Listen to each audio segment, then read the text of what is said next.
আজকে থাকছে হোয়াটসঅ্যাপের 3টি ট্রিক্স। তো এই 3টি ট্রিক্স আপনি ফলো করতে পারেন। প্রথমে হোয়াটসঅ্যাপটি আমি ওপেন করছি।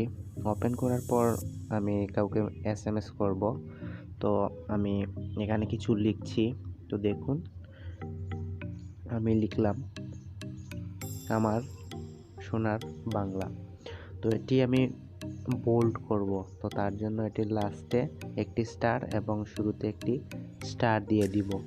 তো স্টার দেওয়ার সাথে সাথেই কিন্তু আমার এটা একটু গাঢ় ধরনের লেখা হয়ে গেল। তারপর এটি আমি আইটালিক করব। তো আমি সেম লিখছি আমার সোনার বাংলা। এখন আমি এই চিহ্নটি দিব শেষের দিকে এবং সামনের দিকে এই চিহ্নটি দিয়ে দিব।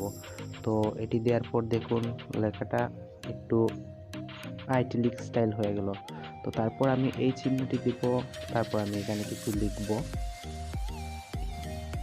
তো আমি লিখব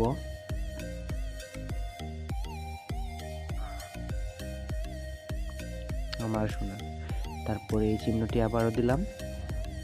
দেওয়ার পর দেখুন এটি কি হয়ে গেছে, এটি কিন্তু ক্রস আকৃতির হয়ে গেছে, অর্থাৎ এই লেখাটা আনসিলেক্টেড, মানে এই স্টাইলের হয়ে গেছে।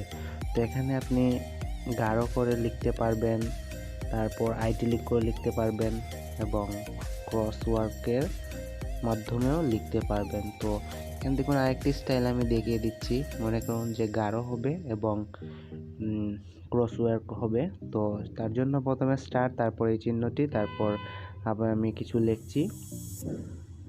তো কিছু আমি এটি লিখলাম, তারপর এখানে আমি এই চিহ্নটি দিব, তারপর স্টার দিয়ে দিব। তো দেখুন এটি গাঢ় আকৃতির হয়েছে এবং ক্রসওয়ার্কে আওতাভুক্ত হয়েছে। তো ঠিক এভাবেই মানে আপনি কারোর সাথে চ্যাটিং করার সময় এই ট্রিক্সগুলো ফলো করতে পারেন, এতে আরও আকর্ষণীয়ভাবে আপনি এসএমএস করতে পারবেন। তো এই ছিল আজকের টিপস। দেখা হবে অন্য কোনো দিন অন্য কোনো ভিডিও নিয়ে। ততক্ষণ ভালোই থাকুন।